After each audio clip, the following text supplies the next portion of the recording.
They called it primitive. They called it demonic. They called it witchcraft. But what they never called it was what it truly is: wisdom. African spirituality is not a superstition. It is not sorcery. It is not chaos. It is a system, a science, a sacred order that has guided millions for generations, long before colonizers brought their gods and their guns. This is the truth they buried, but today we unearth it. Welcome to Echoes of Africa, and today we're reclaiming our roots.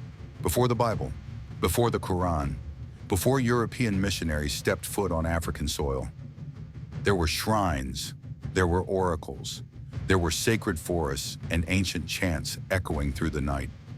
From the sands of the Sahel to the rivers of the Congo, Africans communed with the divine in ways that were both deeply spiritual and profoundly intellectual.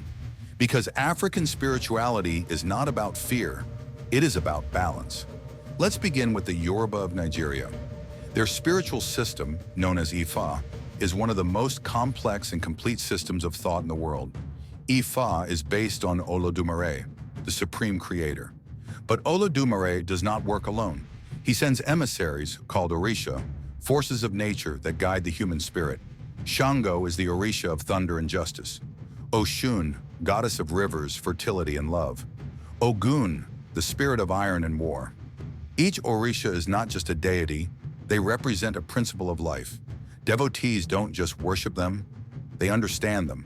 They consult Ifa priests, called Babalawo, who use divination to decode spiritual messages using a sacred binary system that predates modern computing. This isn't witchcraft, this is cosmology. In Ghana, the Akan people recognize Nyame, the supreme being, but they also revere the Abasam, spiritual entities tied to rivers, trees, ancestors, and morality. In daily life, Akan's spirituality teaches ethical living, not out of fear of punishment, but from an understanding that the world is interconnected, that your actions echo through your family, your land, your future. That's not magic, that's philosophy. Travel to the Congo, and you'll meet the Bakongo, who speak of Nzambi-Mpungu, the creator, and the Kalunga line, a cosmic boundary between the world of the living and the world of the spirits. They use the Dikenga, a cosmogram that maps the human life cycle, direction, time, and destiny. It is drawn as a circle with 4 points: birth, maturity, death, and rebirth.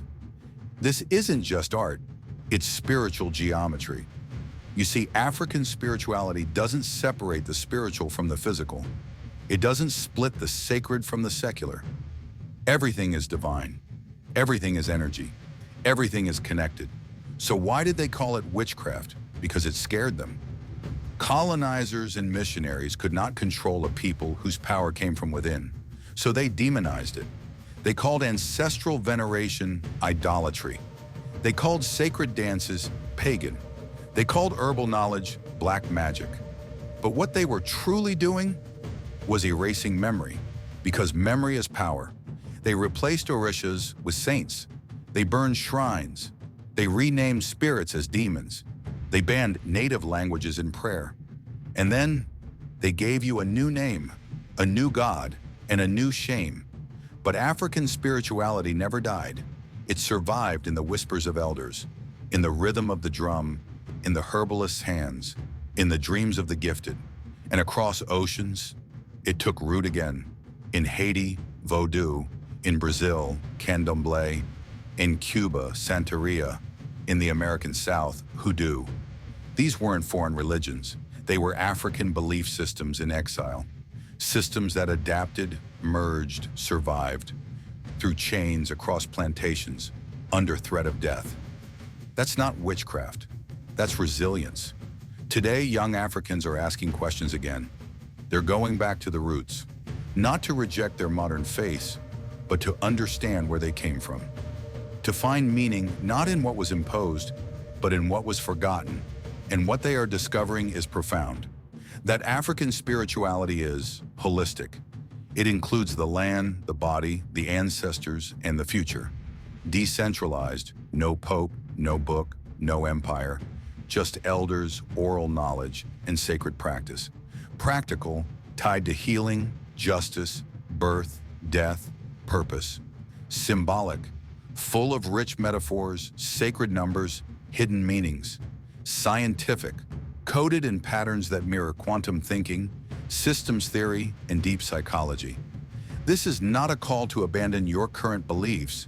It is a call to remember that your spiritual DNA is older than colonization, older than borders, older than the chains that tried to silence it.